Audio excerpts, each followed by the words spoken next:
Mucho se comenta acerca de una posible invasión por parte del ejército ruso a territorio de la OTAN. Y la pregunta es la siguiente. Estando el ejército ruso inmerso en una guerra en contra de Ucrania desde hace 2 años, ¿está en capacidad de abrirse un segundo frente junto al poder militar más fuerte del mundo, que es la OTAN? La respuesta a esta pregunta es la siguiente. Sí y no. Sí y no. Usted dirá, pero ¿cómo sí y no? O es sí o es no. Y yo repito, sí y no. Y me explico. El ejército ruso se la tiene jurada a Estonia con la misma excusa de siempre, que los estonios están maltratando a la minoría rusa porque así son los estonios, maltratan a los rusos. La misma excusa que usaron en 2008 en Georgia, que los georgianos estaban maltratando a los rusos, a los pobres rusos, que donde quiera que llegan la gente lo maltrata. Ya saben ustedes lo de la rusofobia, que la gente odia a los rusos. Como ellos se portan también en el mundo, no invaden a nadie, pues todo el mundo se la ha cogido con los rusos y todo el mundo maltrata a los rusos. Y ya saben que la madre rusa está para proteger a los rusos. La misma excusa que usaron en 2014 con Ucrania, que los ucranianos estaban maltratando a la parte o a la minoría prorrusa del este del país. Recuerden que también Rusia se la tiene jurada a Suecia y Finlandia por haber roto su neutralidad y unirse a la OTAN. La excusa, pues esta, que se unieron a la OTAN. Y si es OTAN, hay que invadirles, hay que romperles. Porque nosotros somos rusos y maltratamos a todo aquel que se meta en la OTAN. Pero, ¿tiene el ejército ruso en este momento capacidad para abrirse un segundo frente junto o en contra del poder militar más fuerte del mundo, que es el poder de la OTAN? Interesante pregunta. Y la respuesta, sí, pero no. Sí, pero no. Esto no suena raro. Sí, pero no. Pues verán, en 2014 unos militares invadieron el este de Ucrania.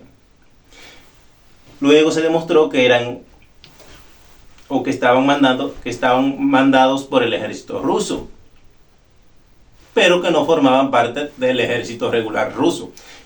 Para aquel entonces estamos hablando de las milicias del grupo Wagner, grupo paramilitar que seguía las órdenes de Rusia, pero que no pertenecía al ejército ruso.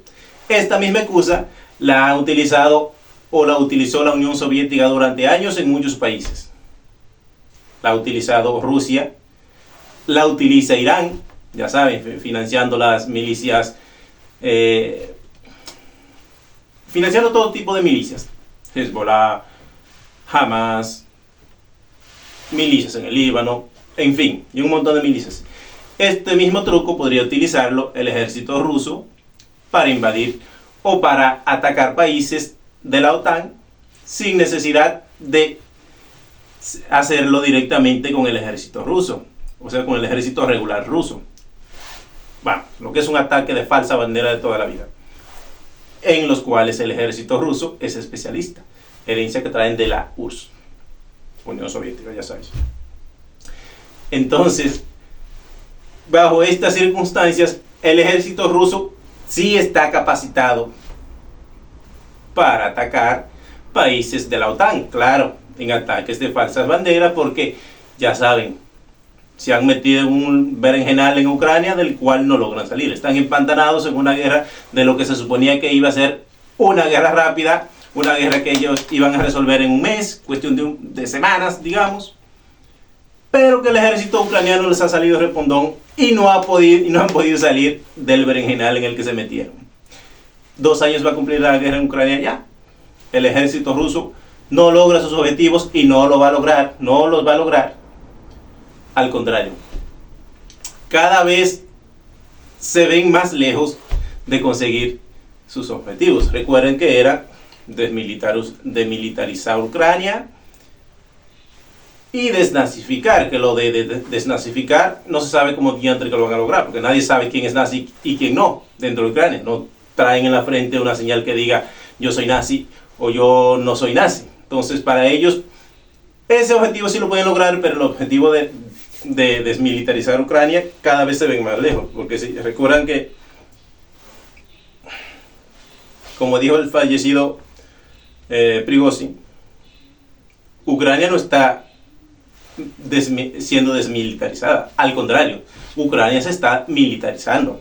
Cada día hay más militares en Ucrania, cada día el poder militar de Ucrania aumenta. Entonces, por eso yo digo que lograr la meta del Kremlin en este caso cada día se verá mucho más difícil de conseguir.